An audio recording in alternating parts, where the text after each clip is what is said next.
My name is Marg George. I'm 29, and 3 months ago, I held a thin metal shape in my palm and thought it was the prettiest thing I'd ever owned. A key, my key. The apartment isn't luxury. 2 bedrooms, a sensible stretch of hardwood, a balcony that pretends it understands the Chicago skyline, close to the train, close enough to walk home when the city feels kind. I'm a financial analyst, 5 years of spreadsheets, ramen that got slightly better over time, and the kind of promotions you don't brag about because they live in the quiet part of your resume. When the raise hit, I signed papers with a hand so steady it surprised me. The closing price, $380,000. The mortgage, good. The feeling, indescribable. Dad got there first because he always arrives to help, never to be seen helping. He uncapped a toolkit, looked around my empty living room, and smiled, like the walls had finally done something right. "You did this on your own, kiddo," he said, hand on my shoulder. "I'm proud of you." "Thanks, Dad." I stared at the blank white of my new place and saw a future in pencil, ready for ink. Mom and Jennifer came later. Mom walked like she'd been hired to audit the building. She opened closets, tapped fixtures with her nail, asked the brand of the oven like she had a coupon that would change fate. Jennifer followed, tapping notes on her phone. The air changed temperature. "It's smaller than I expected," Mom said, peering down the hall. "For the price? In the suburbs, you could have gotten a yard." "I don't want a yard," I said, still soft with joy. "I want here." "Must be nice," Jennifer murmured, not quite smiling. She's 27, and if ambition had a sound, hers would be the scrape of a chair that never quite reaches the table. Real estate, photography, wellness coaching, each new season, a new job trailer that never becomes a film. We'd always been a 3-note chord that never resolves. Mom's decisiveness, Jennifer's improvisation, and my quiet persistence. Today, though, I felt like the only one hearing music. The first week after move-in, Mom called every day. At first, sweet check-ins. "Are you eating? Are you sleeping? Love you." Then, drift. "Marge, honey, you sounded confused yesterday." "I did?" I'd ask, sifting through the conversation in my head and finding every word perfectly aligned. "You were mixing things up. Are you getting enough rest? You know your Uncle Daniel had memory issues when stressed." A name placed on the table like a knife. "Uncle Daniel, concussion years ago. He's fine, right?" The way Mom said it made me feel like I'd misplaced something vital. I started recording our calls to check myself, then listening back, cheeks hot, because no, I'd said exactly what I remembered. But it only takes a seed to make you water a doubt. The visits began to feel staged. Mom and Jennifer arrived with groceries I didn't need and cleaner I hadn't asked for. "Your refrigerator is nearly empty," Mom said once, ignoring an entire lower drawer of meal prep. "There are dishes in the sink," Jennifer added, gesturing at a single coffee mug drying beside the faucet. Mom nodded solemnly, the verdict complete. "This level of disorganization isn't like you." One evening, I came home to find them already inside. I never gave them a key. "How did you get in?" My voice was a breath held too long. "The building manager let us in." Mom waved it off. "I explained we were worried about you. Such a nice man." "You can't," I swallowed, "you can't talk your way into my home." "Privacy?" Mom's eyes glossed with instant tears. She's always been an athlete in the 100-meter sprint to performative concern. "We're your family. We're concerned. The paranoia doesn't suit you." "It's not paranoia when you literally broke into my home." Jennifer's voice did that soft, mean thing. "Marge, is this anger normal for you? Are you taking anything? Even a prescription can—" "Get out." I surprised myself with how flat my voice was. "Now." They left with a chorus for the hallway. "We're only trying to help. Don't push away the people who love you." That night I called Dad. My parents divorced 3 years ago. Mom framed it as evolving separately. I later learned it was an affair in the shape of a book club. Dad moved to Milwaukee and never spoke ill of her. He just carried it. "Dad," I said, "Mom's acting off. She's calling daily, suggesting I'm forgetting things. Today she got the building manager to let her in." Silence crackled like a wire. Then Dad, voice lower than usual. "Has she asked you to sign anything?" "What? No. Power of attorney? Add her to your deed? Emergency access? Anything like that?" "What is this?" Another beat. "Please listen, Marge. Change your locks tomorrow. Put in cameras if you can. Document everything, every visit, every call. Send your building a letter. No one gets access, no matter who they are. The seriousness in him landed like a winter door slamming shut. Okay, I said, because when your father uses that tone, you don't argue with the weather. I did all of it the next day. New locks, a security system with more eyes than a paranoid god, an email to the building, no access without my written permission, and a notebook where I wrote the time and the weather and the exact words anyone said to me if their last name was mine. The escalation didn't wait long. 2 days later, Mom's voice went honey thick. Sweetheart, managing an apartment is a big responsibility. Why don't you give me power of attorney? Just for emergencies? If something happens, I can handle things. No. What if you're incapacitated? You're all alone there. I have health insurance. I have a will and advance directives. She cooled. You're being unnecessarily difficult. I'm being an adult. She hung up. It was the last call that sounded like language between mother and daughter rather than script and target. The next day, a stranger's number lit my phone. Ms. George, I'm Dr. Harrison, a psychiatrist. Your family asked me to perform a wellness evaluation. They're concerned about disorganization, memory lapses, social withdrawal. My family, I said, staring at the tiny blinking city on my security app. You mean my mother? Your mother and your sister. They've documented concerning behaviors. We can meet at your office. I'm not your patient. Please don't contact me again. Ms. George, refusing help. I hung up and called Dad. She found a doctor. He wants to evaluate me. Pack a bag, he said immediately. Come to Milwaukee, now. Dad, I have work in the morning. Marg. Just my name, but it felt like a hand on my back, steering me away from a cliff I hadn't seen. Please, trust me. I packed the bag. On the drive, I thought about Ethan, my boyfriend of 6 months, how he noticed the subtle things, like the way I brace when someone asks a question that sounds harmless but smells like a trap. He'd already told me, gently, that Mom's warmth has edges. I'd laughed it off because daughters learn to forgive their mothers preemptively. I put my phone on speaker.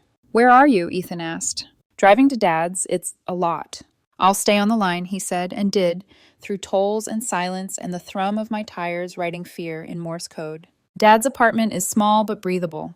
He poured 2 whiskeys without asking and set his laptop on the kitchen table like it contained a bomb that wanted to be defused. Before I show you this, he said, I need to tell you something about your mother. She's done this before. Done what? 10 years ago, after your Uncle Daniel's accident, he told me about the concussion, the gentle confusion, and the way Mom turned a bruise into a diagnosis that justified control. Power of attorney, a condo sold, a care facility he didn't need. 3 years of fighting to get his life back. I didn't tell you because I hoped, he swallowed. I hoped she'd never do this to her own child. The room seemed to tilt. Dad clicked play. Restaurant noise bloomed from the speakers. Then Mom's voice, colder than I've ever heard it. The apartment's already increased in value. Another year, and it could be $450. We just need her declared incompetent. Once I have conservatorship, I sell. Proceeds into a trust I manage. For her own good, of course. Jennifer, what about Dad? Won't he interfere? Mom's laugh was a brittle thing. Robert is nobody. Once we establish Marg is unstable, no judge will give him a say. They discussed timing, strategy, a Dr. Harrison who owed Mom a favor, judges who tended to side with concerned family. My boyfriend, Ethan, who was too stabilizing and needed to go. And then, casually, like gossip over Cobb salad, Jennifer bragging about my ex-girlfriend, Amy, how a fake account and a few carefully planted messages had blown us up in a week. My hands started to shake. Dad paused the audio and slid a tissue box toward me, without looking like he was doing it. I didn't realize I was crying until my throat hurt. There's more, he said softly, but you don't have to. Play it. They picked apart my life like a puzzle they'd never let me finish. Long hours, mania, gym routine, obsessive, budgeting, paranoid hoarding. Every ordinary thing I did had a word they could feed to a judge so he'd nod. The beautiful part, Mom said near the end, is that once we have conservatorship, it's nearly impossible to reverse. When Dad stopped the recording, the kitchen clock sounded like it was counting down. On the laptop screen, a square face appeared. Marg, I'm William Chen, your father's attorney. I've been listening. I'm not crazy, I said, knowing how small those words sound when you're forced to say them. I know, William said calmly. Tomorrow morning, we file for emergency restraining orders. Police report for conspiracy to commit fraud, harassment, stalking, attempted identity theft. The recording was made in a public place. It's admissible. We'll also prepare your workplace for a potential intervention your mother is planning. We let her walk into her own trap. How do you know about tomorrow? I whispered. Because Dr. Harrison has already flipped, William said. Your father's PI confronted him with the recording. He wants to keep his license. I thought of my front door, my new lock, the key that was supposed to mean freedom. Okay, I said, finding a center I hadn't known I had. Let's end this. Sleep avoided me, like it owed me money. I lay on Dad's pull-out couch, the whisper of the radiator stitching its own lullaby, the laptop on the kitchen table glowing like a low moon I couldn't stop orbiting. I wanted to rewind the world to 36 hours ago, that moment I stood on my balcony, certain that a key could anchor a life. Now the key felt like a dare. At 2:11 a.m., I got up and padded to the kitchen. Dad was there already, elbows on the table, glasses halfway down his nose. When our eyes met, I saw it plain. He was keeping vigil with me. You get any rest? He asked. A little. I took the chair opposite him. By little, I mean none. He nodded. Then we'll use coffee like people who understand it's a food group. We didn't talk about the recording right away. He told me about a Brewers game where the sky looked like it had been painted with dishwater and yet the whole stadium sang. I told him about an analyst on my team who calculated risk like he was trying to apologize to it. We created a small, normal island. Then William Chen's name lit Dad's phone. Speaker on. Morning, William said, too alert to be human. The judge I had in mind for the restraining order is holding emergency docket at 8. We'll be first in line. Will it stick? I asked. The temporary order should, given the evidence. We'll convert it to a longer stay in a separate hearing. Marg, I need you to bring 2 things, your documentation log and your willingness to stay calm when your mother behaves like the main character in a courtroom. I can do calm, I said, and my mouth tasted like copper because calm is a costume I wear well. William went on. Dr. Harrison called me again. He's filed a preliminary incident report with the medical board. He's agreed to meet at your office, only to publicly refuse any evaluation and state his intent to report the misuse of psychiatric intervention. Publicly? I asked. It matters, he said. These schemes thrive in shadows. We're cutting the lights. After the call, I texted my boss, Michael. Emergency legal situation. Will brief at 7 a.m. Need HR security on standby. The 3 dots appeared immediately. Got you. HR looped. Security briefed. Proud of you for speaking up. Proud of me. 2 words I'd been thirsting for all my life from the wrong parent. I showered and borrowed one of Dad's flannels. It hung on me like safekeeping. When I came back out, Dad had pushed his laptop closer, the audio file ready at the exact place where my mother stopped sounding human. You don't have to, he started. I do, I said, steady now. If I only hear the worst parts, I'll live in that gravity. I need the whole orbit. We press play. Clinks of silverware. The low hush of a lunch crowd with the day still ahead of it. Jennifer's laugh. Light. Rehearsed. We can make it look like we're rescuing her, she said. You know how Marge hates help. Mom, language matters. We say things like worried and support. We never say control or sell unless we're alone. The PI had captured everything so cleanly, it felt like I was hiding under the tablecloth. I could smell vinegar, lemon oil, something like deceit warmed over pasta. Jennifer again. What about Ethan? He complicates the narrative. Mom, already in motion. A pause, and I could picture the way she leans back when she's certain she's clever. I found his ex on Instagram, a few DMs from a concerned friend about Marg's mood swings, a polite suggestion that Ethan deserves better. People believe what flatters their fears. The fork I wasn't holding clattered anyway. Dad stopped the audio. Do you want me to... Play it, I said, and swallowed hard. I won't let her curate my reality. Mom's voice again, brisk. The ex-girlfriend. What's her name? Amy? That was a brilliant test case. We got Marge to implode that relationship with screenshots that cost us nothing but an hour and the right font. She is so literal. She believes screenshots more than people. An old grief folded over a new rage. Amy leaving had been surgical. No fighting. Just a sudden cleanness, like she'd stepped out of a burning building and shut the door on me. I'd spent months wondering what I'd done wrong, tenderly cataloging my imagined failures. Now I had to add believe my mother to the list of humiliations. The recording rolled on. Court calendars. The names of judges Mom thought were lenient toward families who said, "We're just trying to help." An intervention planned for my office. Public setting. HR present. Enough pressure to make refusal look like instability. And the part where Mom said the quiet part plainly. Once you have conservatorship, it's a long hallway with few exits. Dad paused the audio when the PI bumped the mic and a glass rang like a bell. We sat with that sound. "Okay," I said at last, "try me with the logistics." Dad reached for a yellow pad because he is from a generation that still trusts paper. "We leave here at 6. Coffee to go. You meet Michael at 7. Loop HR. You forward William any emails you've got from your mother, plus timestamps of calls. Security escorts you to and from all shared spaces. If Mom shows up early, you do not engage without witnesses. If she shows up with Harrison, you stay seated. He will do the talking. If she gets loud, let her. Don't be bait." "And when it's over?" I asked. "We go to the courthouse, we file, then we breathe." He looked at me for a long second. "Marge, I should have fought harder when you were little. I let your mother decide what you liked and who you were allowed to be. I'm sorry." Some apologies arrived too late to save the past, but right on time to save the next hour. I reached across and squeezed his hand. "You're fighting now." By 5:56 a.m. we were in the car, the sky a strip of gray cloth. The city funneled us back toward the life I'd built there.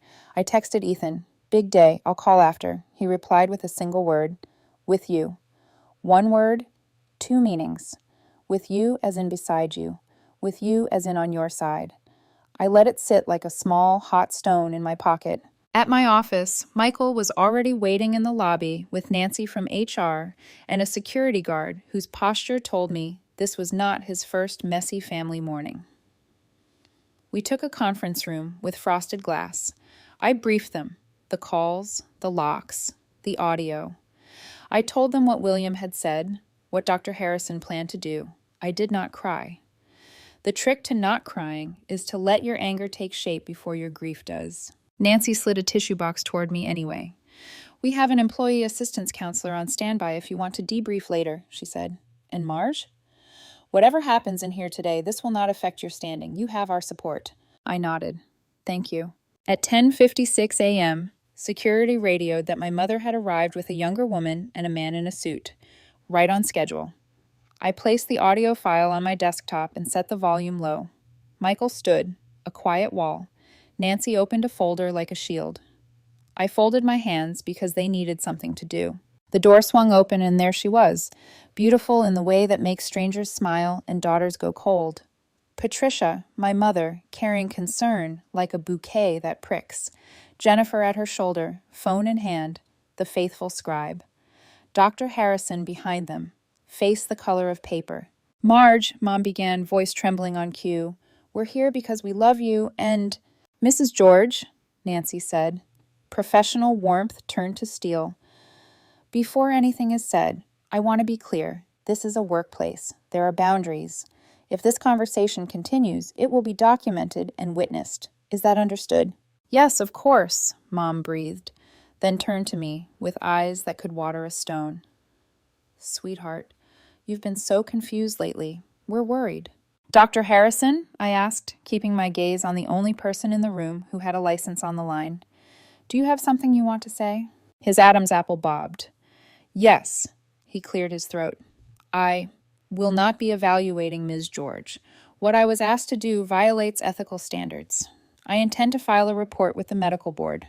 The room inhaled. "What?" Mom snapped, the mask slipping sideways. "You said she—" "I said no such thing," Dr. Harrison replied, voice steadier now, "and I will be documenting this." Jennifer shot Mom a look that begged choreography. Mom straightened, recovered. "Marge, darling, you see how paranoid you're being? Recording people, changing locks, all these extreme measures." I clicked play. Not the whole thing.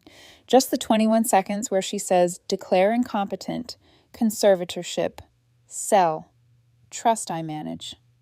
Quiet enough to be undeniable, loud enough to be heard in the bones. Silence, then the softest gasp from Nancy. Mom reached for outraged dignity. "Out of context," she tried, like a life raft. "What context," I asked, "makes that sentence acceptable?" Michael stepped in, gentle but immovable. "Ma'am, I'm going to ask you to leave our premises now. Further contact with our employee must go through counsel. Family matters are not your concern, Mom snapped. Harassment of our staff is absolutely our concern, Nancy said, standing. For a moment, something feral showed in Mom's face, an animal in a too small trap. Then she smoothed it away. You'll regret this, she hissed at me. I am your mother. You owe me.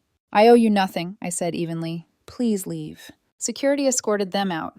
Dr. Harrison paused at the door. Miss George, he said, I'm sorry. I nodded. It wasn't forgiveness, but it was acknowledgement that he'd chosen the light before it went out.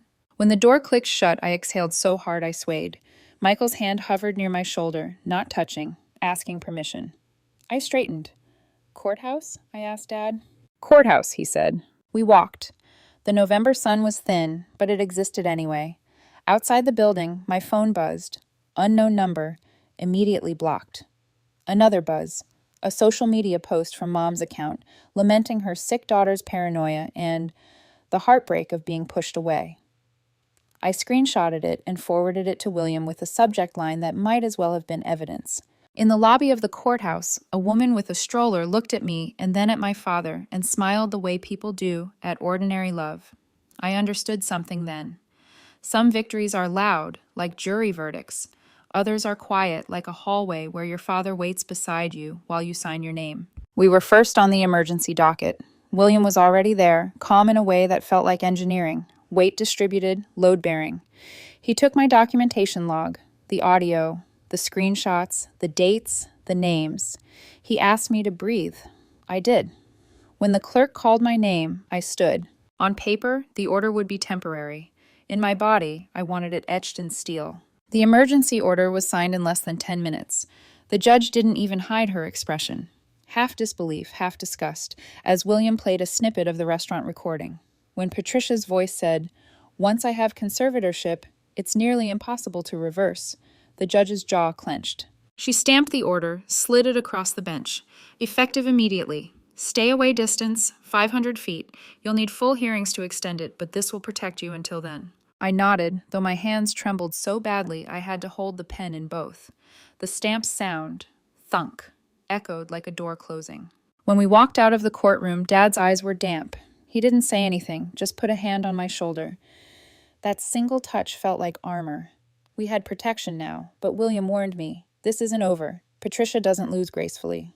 He was right. Within 24 hours, Mom had hired a lawyer known for his theatrics, Richard Hayes, an ex-family court bulldog who advertised, "Fighting for your family rights." Their countersuit landed on my desk the next morning. Defamation, emotional distress, false accusations. They claimed I'd doctored the recording, that I was paranoid, unstable, delusional. The words hit me harder than I expected. I'd spent weeks building boundaries, yet a single legal document, printed in neat black ink, found ways to whisper, maybe they're right. Maybe you are the problem. Ethan found me staring at the papers on the kitchen table that night. He reached for my hand. You know who you are, Marg, he said quietly. Don't let them narrate you. I wanted to believe him, but belief, after betrayal, is like walking on glass barefoot. It's possible, but it takes time to stop bleeding. The following weeks blurred into one long procedural heartbeat. Depositions, statements, late-night calls with William, drafting witness lists. But the internet moved faster than the law. Mom and Jennifer posted on Facebook and Instagram photos of me smiling and old family pictures captioned with, "Please pray for Marg's recovery. We love her, but she's pushed us away." Hundreds of comments poured in. "Stay strong, Patricia. Family first. Don't give up on her." People who hadn't seen me in 10 years suddenly had opinions about my mental health. Ethan showed me one of the posts one evening. "She's weaponizing sympathy," he said. "I know." My voice was small. And people always side with the crying mother. Dad sat across the room, working on his crossword, pretending not to listen, but his pen snapped in half. 3 days later, Uncle Daniel called. "Your father sent me the recording," he said. "She's doing it again, isn't she?" "Again?" I asked, though I already knew.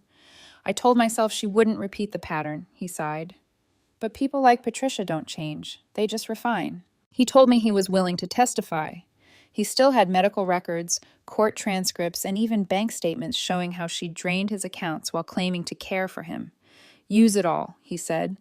If it saves you the years I lost, it's worth it. William nearly smiled when I told him. That's our ace, he said.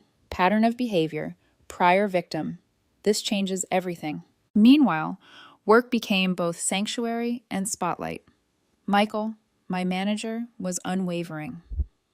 HR added protocols, security escort to my car, access logs for every visitor, digital copies of every threatening post filed into a confidential HR folder. Still, some coworkers whispered, not maliciously, just curiously, like people discussing a fire after watching smoke from afar. I couldn't blame them. When someone's own mother accuses them of madness, it forces everyone else to question what's real. Every lunch break, I'd retreat to the back stairwell, call Ethan, and whisper, "Tell me something normal."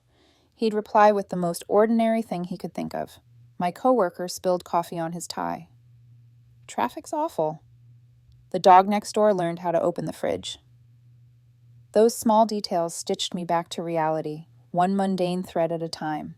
Then came the pretrial conference. William stood at the front table, crisp and calm. Across the aisle, Richard Hayes loomed with his theatrically expensive briefcase. Mom sat beside him, pearls and poise, while Jennifer scrolled her phone like none of this involved her. When the judge asked if both sides were prepared, Hayes launched into performance mode. Your Honor, this is a tragic case. A loving mother misinterpreted by a paranoid daughter. Ms. George has exhibited erratic behavior, recording family conversations, making delusional accusations, cutting contact with her own blood. We have evidence of long-standing mental health struggles.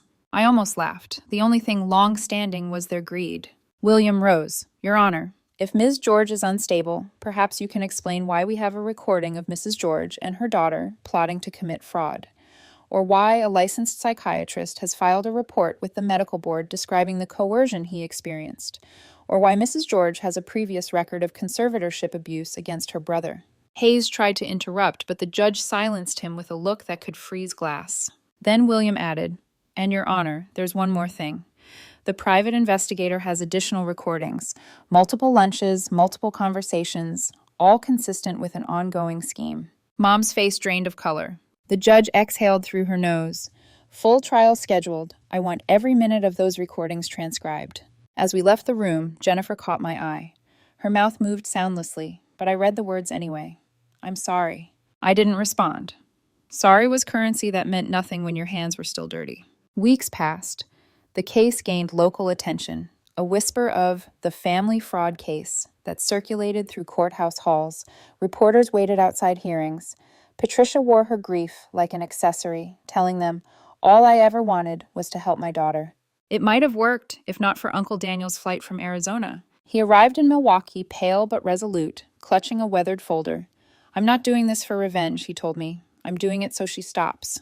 He took the stand the following morning, his voice trembling but sure. She said she was helping me, he testified. She sold my condo while I was still recovering from a concussion. When I asked questions, she told everyone I was confused. It took me 3 years to get my life back. William handed him medical records, 3 neurologist clearances, all confirming he had no cognitive impairment. Then, bank statements showing Patricia's withdrawals labeled as care expenses. The courtroom was silent except for paper rustling. Hayes objected, overruled. Jennifer's head dropped lower with each exhibit. When court recessed for lunch, William turned to me. She's unraveling. Give it time. He was right again. Because that night, just past 11 p.m., William's phone buzzed. It was Jennifer's lawyer. She wants to make a deal, William said, eyes lighting up. She'll testify? If we agree to probation and no prison time. I thought of every lie she'd told, every smirk behind Mom's shoulder, every false note of sympathy when she called me unstable. Then I remembered Dad's tired face and the years he'd lost to fear of confrontation. Take the deal, I said. Let her tell the truth under oath. 2 days later, Jennifer testified. It was all Mom's idea, she said through tears. She told me Marge didn't deserve the apartment, that it should be family property. I had student loans, credit card debt. She said if we took control, we'd be set. The courtroom listened as she confessed to forging texts, contacting Dr. Harrison, planning the intervention. She even admitted to messaging Ethan's ex, sowing rumors to break us up. When William asked, "Why did you do it?" she whispered, "Because I wanted Mom's approval. And she said hurting Marg was how you earned it." Her words cracked something in me I didn't know was still brittle. I wasn't just fighting theft, I was fighting generational conditioning. The idea that love had to be bought, that family hierarchy trumped morality. By the time closing arguments came, even the jurors looked exhausted by Patricia's lies. Elizabeth Chen, the prosecutor, summed it up simply. This wasn't care. This was a conspiracy disguised as concern, a woman who mastered manipulation and called it motherhood. When the jury returned, the verdict was swift. Guilty on all counts. Attempted fraud, conspiracy, harassment, false statements to medical professionals. Mom didn't cry when they read the verdict. She sat perfectly still, eyes locked on me, with a calm that felt more dangerous than rage. Then, as officers led her away, she said quietly, "You'll regret this, Marge. You always need me more than you think." I didn't answer, because for the first time in my life, I didn't need her at all. That night, Dad and I sat on the balcony of his apartment, the air cold but clean. He handed me a mug of tea. "You did it," he said softly. I shook my head. We did it. Below us, Milwaukee's lights shimmered on the river like distant promises. I felt the tremor of freedom in my chest, a kind of quiet that didn't feel empty, but earned. The legal war was over, but the healing war, the one inside, was just beginning. The news spread fast. By morning, local outlets had already picked up the headline, "Mother and daughter found guilty in conservatorship fraud plot." The media camped outside the courthouse for sound bites. When the officers led Patricia away, microphones followed like vultures. She paused only once, lifting her chin. "This was all a misunderstanding," she declared to the flashing cameras. "My daughter's unwell. You'll see." The footage aired that night. Watching it on the news felt surreal, like watching a documentary about a stranger who wore my mother's face. 2 weeks later, sentencing day arrived. Dad sat beside me in the gallery. Jennifer sat on the defense side, head down, hands trembling, mascara already melting. Patricia, in contrast, was immaculate. Pale suit, pearl earrings, posture that screamed defiance. When the judge entered, the room quieted so completely I could hear the hum of the fluorescent lights. Elizabeth Chen, the prosecutor, rose. "Your Honor, this is not a case of confusion or misplaced good intentions. This is a pattern, calculated, manipulative, and deliberate. Mrs. George has spent years weaponizing family ties to exploit those closest to her. The victims extend beyond her daughter. We have 2 elderly neighbors with similar stories, both financially drained under the guise of help." One of the women, Mary, testified via video link from a care home. Her frail voice shook as she said, "Patricia told me I was forgetful. I trusted her. Then my savings disappeared." I looked at Patricia. Her face remained still, but her hands clenched the table's edge. When it was William's turn to speak on my behalf, his tone softened. "Your Honor, my client has endured a campaign to rewrite her reality. Her mother didn't just try to take her money. She tried to take her mind, convincing the world she was unstable, unfit, unsafe. It's a special kind of cruelty when love is turned into a weapon." I closed my eyes, holding the words inside me like stitches. Patricia was sentenced to 4 years in prison, eligible for parole after 2. Jennifer, as agreed, received 2 years probation, community service, and mandatory therapy. When the judge read the terms, Mom finally reacted. She exhaled sharply, shaking her head as though the verdict were a clerical error. "Your Honor," she interrupted, voice steady but venomous, "this is a family misunderstanding. My daughter twisted things." The judge cut her off. "Mrs. George, silence. You had every opportunity to explain yourself. What you've done is unforgivable." The gavel struck, and that sound, final, echoing, metallic, wasn't just an end. It was a clean break between my old life and my new one. After the sentencing, I stood outside the courthouse steps, reporters shouting my name. "Marg, do you have a statement? How does it feel knowing your mother will serve time?" Dad tried to shield me, but I stepped forward. "It feels necessary," I said quietly. "Justice doesn't heal everything, but it stops the bleeding." Then I turned and walked away. That night, Ethan and I celebrated not with champagne, but silence. We cooked ramen, the upgraded kind, and ate on the floor surrounded by unopened boxes. We were planning to move closer to Dad in Milwaukee, a new start. "This place feels heavy," Ethan said, looking around my Chicago apartment. It is, I admitted. Every corner has an echo. I sold it within a month. $420,000. A clean profit that Patricia would never touch. Dad helped me find a small house on the east side of Milwaukee. 2 bedrooms, maple floors, a fenced yard for the rescue dog we'd been talking about adopting. When we brought Charlie home from the shelter, a goofy, anxious mutt with one floppy ear, he barked at the first sound of a door knock. I smiled. Good boy. You can be my security system. Ethan laughed. He's the only one I trust to break in, if treats are involved. We unpacked in silence. No drama, no surveillance. It felt unreal, this stillness. But trauma doesn't leave when the locks change.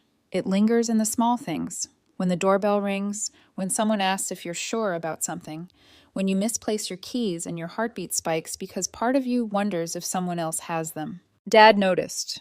He found a therapist who specialized in family manipulation survivors, Dr. Amanda Foster. I started sessions reluctantly. The first time she asked, "What do you want to get out of therapy?" I said, "To stop double-checking reality." Dr. Foster nodded. That's exactly what they took from you, your confidence in your own perception, but we can rebuild it. She explained that what Patricia did wasn't just fraud, it was psychological warfare. She tried to convince you your mind couldn't be trusted, Dr. Foster said. That's not parenting, that's control. We talked about how I still recorded some conversations out of reflex, how I kept screenshots of every interaction, afraid someone might twist my words again. It's a normal response to chronic gaslighting, she said. But it's not who you are, it's who you became to survive. Slowly, the paranoia softened into awareness. I started leaving my phone face down during meals. Started believing people without needing digital proof. And on good days, I could even laugh again. A month later, Jennifer sent her first letter. Marg, I'm sorry. Mom made me do it. I didn't know how far she'd go. I thought we were protecting the family. Please believe me. Dr. Foster read it with me. Notice the phrasing, she said. Mom made me do it. That's avoidance. No accountability. We decided I wouldn't respond. But I didn't throw it away either. Because some part of me needed to see the apology she wasn't ready to make yet. Letters kept coming, each one shifting slightly. The last one, 6 months later, read, I don't expect forgiveness. I don't deserve it. I'm in real therapy now. Mom trained me to earn love through obedience. I'm trying to unlearn it. I'm so sorry. I'll stay away if that's what you need. That one I kept, folded, tucked into a drawer. Not forgiveness, but maybe a seed of peace. Patricia never wrote. Through Dad's contacts, I learned she was telling everyone in prison that I'd framed her, that I'd doctored the recordings and manipulated witnesses. In her version, she was the victim of a jealous, unstable daughter. Even behind bars, she was still rewriting reality. But this time, nobody was buying the script. 6 months later, I got promoted. Department head of risk analysis. Michael joked, You've got the best documentation practices in the company. I laughed, knowing he didn't realize how literal that was. Work became my way of proving, quietly, that I wasn't broken, that I could build systems of trust again, that I could be steady even after chaos. Dad retired early, started dating a gentle woman named Margaret, who brought him homemade soup and listened without interrupting. He smiled more, laughed often. Once, watching them together, I felt a strange ache, like mourning the father he could have been if Mom had never clipped his wings. You look happy, I told him one night. He squeezed my hand. For the first time in a long time, I am. Ethan proposed on a cold February morning. No flash, no spectacle, just coffee, sunrise, and a ring hidden under Charlie's collar. Dad cried when I asked him to walk me down the aisle. It wasn't a big wedding, just chosen family, the people who believed me when my blood didn't. And as I stood there in white, I realized something simple but sacred. Freedom doesn't always come with applause. Sometimes it comes with quiet mornings and doors that only open when you want them to. The money from selling the Chicago apartment didn't sit idle. Dad and I started a small foundation for victims of conservatorship abuse. We called it Second Signature, because sometimes all you need is one person to sign on your side instead of over your life. We've helped 3 people so far. One of them, an older man, cried when we handed him the paperwork restoring his independence. You gave me my life back, he said. I told him, someone once did the same for me. That night, I drove home with the windows down, air cold against my face. For the first time, the world felt safe again, not because I'd rebuilt the walls higher, but because I'd learned which doors to keep locked and which hearts to keep open. Healing isn't linear. There are still bad days, when a phone call from an unknown number makes my pulse jump, or when I hear a woman in public say, "You're overreacting," and I feel my stomach twist. But then Ethan's hand finds mine, and I remember, no one gets to define my reality again. Mom's release date came earlier than expected. Good behavior, parole, halfway house in Springfield. She's not allowed to contact me, Dad, or Ethan for 5 years. According to someone inside, she tells everyone, "My daughter ruined my life." I used to want to argue with that. Now I let it be true in her story. Because in mine, I saved my own. 1 year later, I'm sitting in a coffee shop in Milwaukee. Charlie's asleep at my feet. Ethan's beside me, working on his laptop. Life feels normal. Beautifully normal. Sometimes strangers recognize me from the local news. They whisper, "You're that girl, right? The one whose mom tried to..." And I just smile. "Yes," I say, "but I'm also the girl who survived." If anyone listening takes anything from this, let it be this. When someone makes you doubt your mind, document everything. When family becomes your enemy, find your chosen family. And when they try to take your peace, guard it like property. It's worth more than any house. Because Patricia George tried to steal my apartment, my sanity, and my name. Instead, she gave me something stronger, proof that I can rebuild from ashes, and that no one can gaslight the truth forever.